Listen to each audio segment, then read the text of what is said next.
2025 సంవత్సరం జూన్ నెల వృశ్చిక రాశి ఫలితాలు చెప్పుకుందాం. ఈ వృశ్చిక రాశిలో ఏ గ్రహం కూడా బాగాలేదు. కుజుడు ఒక్కడు తప్పితే ఏ గ్రహం కూడా పూర్తిగా బాగాలేదు. ఈ రాశి వాళ్ళు ఏమి చేయొద్దు, తిరింటో కూర్చోండి చాలు. తిరింటో కూర్చోకుండా ఏదో అనవసరమైన పనులు చేసుకుంటే, బయటికి వెళ్తే ఏదైనా దెబ్బలు తగిలితే కాదండి. ఇప్పుడు చాలా ప్రళయం సృష్టించడానికి ఉగ్రవాదులు సిద్ధంగా ఉన్నారు. ఉగ్రవాదులు పాకిస్తాన్లోనే లేరు, ఇండియాలో కూడా ఉన్నారు. ఇండియాలో ఎట్లా ఉన్నారు? మనలో కలిసిపోయి ఉన్నారు, మన మనుషుల్లాగా ఉన్నారు. మరి వాళ్ళు ఎక్కడో కొన్ని వందల మంది జనం తిరిగే చోట ఒక బాంబు వేస్తారు. మొన్న ఈ మధ్య 2 ఏళ్ల క్రితం దిల్సుఖ్ నగర్ సాయిబాబా గుడి సెంటర్లో ఒక బాంబు వేస్తే ఎంతోమంది జనం చచ్చిపోయినారు. వాళ్ళకి అది ఆనందం. వాళ్ళు తినలేరు, ఇంకోళ్ళని తిననివ్వరు. వాళ్ళు బతకలేరు, ఇంకోళ్ళని బతకనివ్వరు. వీళ్ళకి వచ్చే లాభం ఏంటంటే అది పెద్ద ఆనందంట. మరి పిల్లికి చెలగాటం, ఎలికి ప్రాణ సంకటం. ఆ ఎలిక ఎమ్మడి పడుతుంది, ఆ మూలదాగా చదువుతుంది, తోక పట్టుకుంటుంది, కింద నేలకి కొడుతుంది, మళ్ళీ వదిలిపెడుతుంది, మళ్ళీ పరిగెత్తిస్తుంది. అట్లా హింసపెట్టి చంపి చివరికి ఏదో రోజున ఆ పిల్లి కూడా చచ్చిపోతుంది.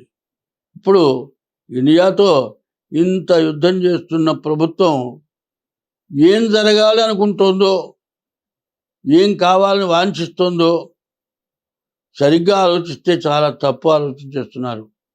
మరి అట్లాగే విదేశాల్లో కాదు, స్వదేశాల్లో జనం కూడా అట్లాగే ఉన్నారు.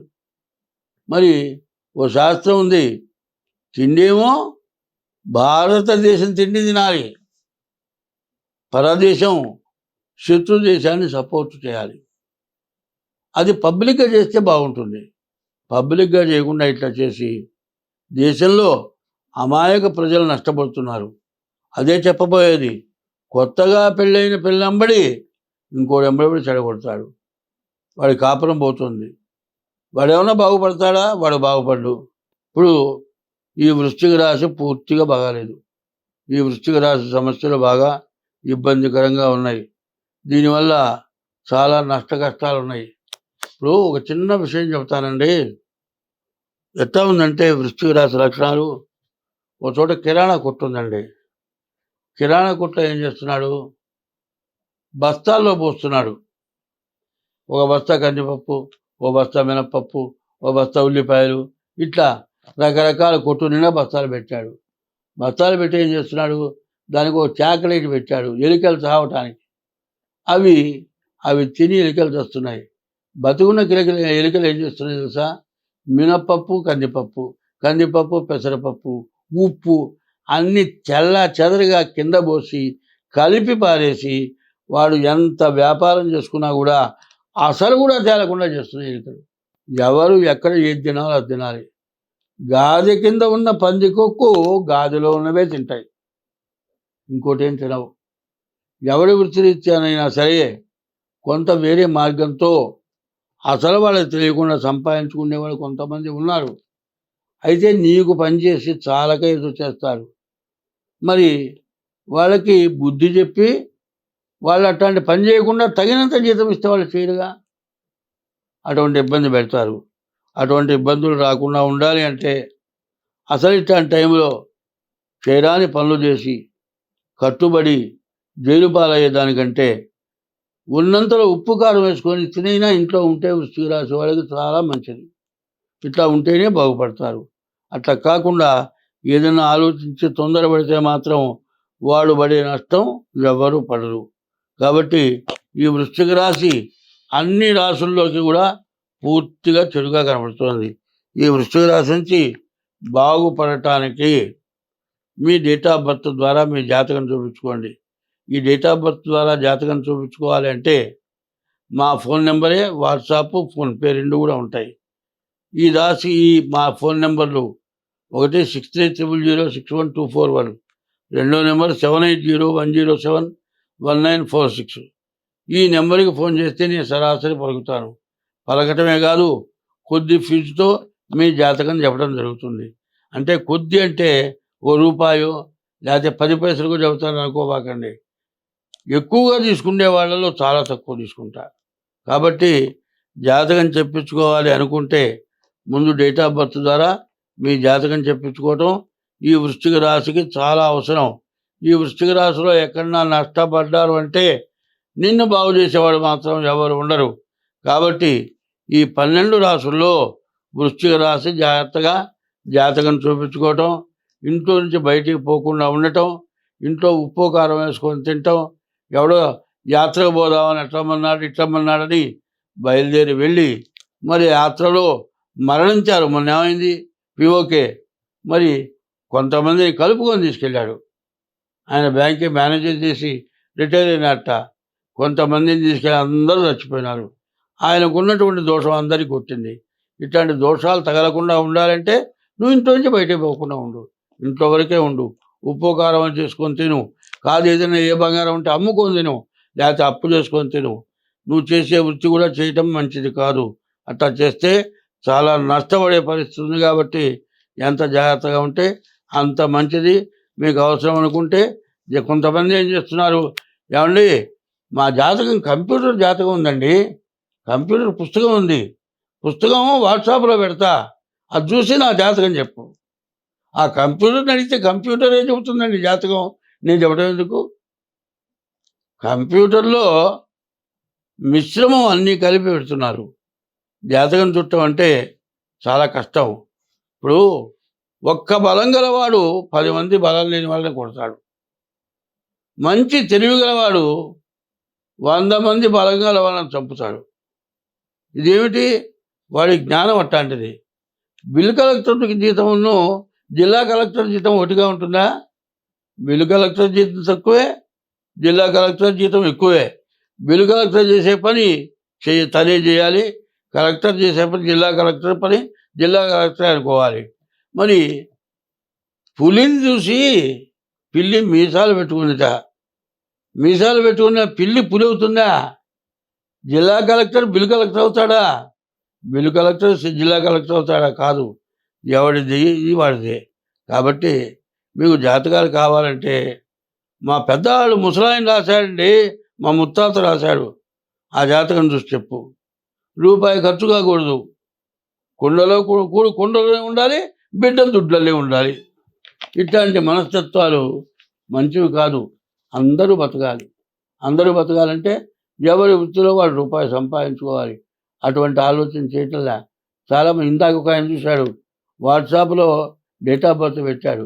డేట్ ఆఫ్ బర్త్ పెట్టి పొంగలూరు లక్ష్మీనారాయణ ఫోన్ నెంబర్ వేశాడు, బ్యాంకింగ్ అని పెట్టాడు, ఫోన్పే చేసేటది. ఏమిటండి తెలివితేటలు? అందులో బ్రాహ్మడు శుభ్రంగా పంగనామాలు పెట్టుకున్నాడు.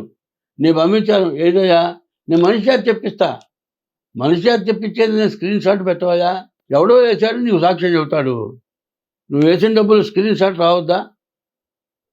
ఏమండి ఈ అధర్మం ఏంది, ఈ అన్యాయం ఏంటి? నీ ఇష్టమైతే రా, నిన్ను బతులాటలే, ఎవరు ఒకళ్ళు బతులాటలే.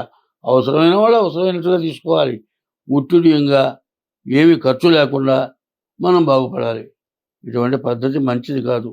ఈ స్వస్తి ఈ రాశి చాలా కష్టతరంగా ఉంది.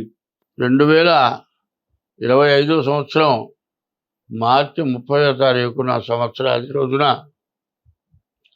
6 గ్రహాలు ఒక కూడినాయి. షడ్గ్రహ కూటమి అన్నారు. ఈ షడ్గ్రహ కూటమి వల్ల రకరకాల సమస్యలు వస్తాయని నేను ముందే చెప్పా. యుద్ధం, అందులో అంతర్యుద్ధం అని చెప్పా. అంతర్యుద్ధం అంటే ఎవరికి అర్థం కాదు, ఎవరు కొట్టుకుంటున్నారో అర్థం కాదు. మంచిగా మాట్లాడుకుంటూనే ఉంటారు, ఒకళ్ళకొకళ్ళు ద్రోహం చేసుకుంటారు. ఇది అంతర్యుద్ధం అంటారు. ఈ అంతర్యుద్ధం కూడా పాకిస్తాన్ ఏం చేసింది, యుద్ధాన్ని దిగితే దిగలేదు, దిగితే మన వాళ్ళు కొట్టేస్తారు, అనుమానం లేదు. సరాసరి యుద్ధాన్ని రావట్లే, దొంగతాడు దెబ్బలు కొడుతున్నారు. సరే, యుద్ధానికి ప్రపంచ దేశాలు ఒప్పుకొని యుద్ధం జరగటం కాదు. ఈ విధంగా యుద్ధం జరుగుతుంటే దాదాపు పాకిస్తాన్ 3 వంతులు అయిపోయింది. అయినా కూడా మరి కొన్ని దేశాలు ఆపుంటున్నారు, ఆపారు, మళ్ళీ యుద్ధం చేశారు. ఇది ఎటువంటిదంటే ఎవరు కూడా ఒప్పుకునే పని కాదు చేసేది. ఏది చేసినా కరెక్ట్‌గా ఉండాలి. ఏమంటారంటే బియ్యానికి, కయ్యానికి సమతీటు ఉండాలట.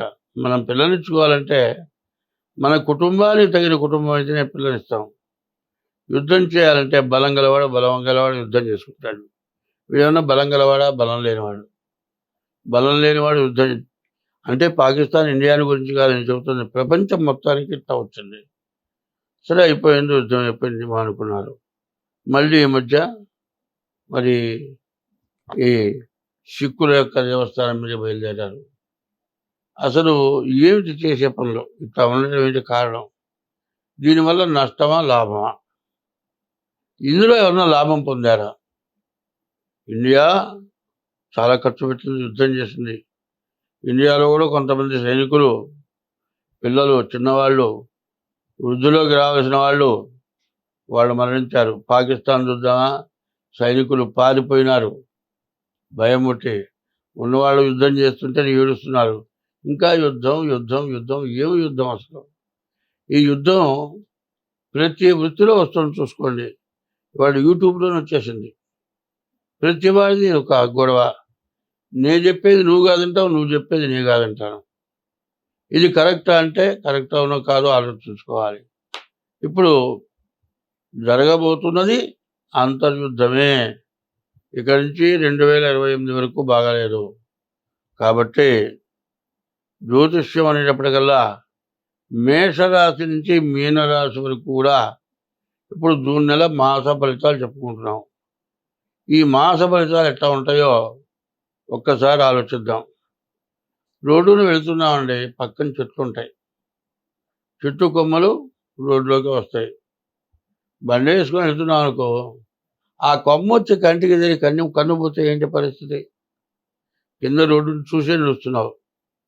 ఇట్లా అవాంతరమైనవి, జరగకూడనివి, తగలకూడనివి, దెబ్బలు, రకరకాలైన సమస్యలు, బతకటానికి ఇబ్బంది, బతుకులు లేకపోవటం, శత్రుత్వాలు పెరగటం, భార్యాభర్తల మధ్య, తండ్రి కొడుకుల మధ్య, గురువు శిష్యుల మధ్య, వృత్తి చేసే ఏ వృత్తి చేసేవాళ్ళైనా వాళ్ళకి ఇట్లాంటి సమస్యలు వచ్చి చాలా కష్టాలు, నష్టాలు పడుతున్నారు.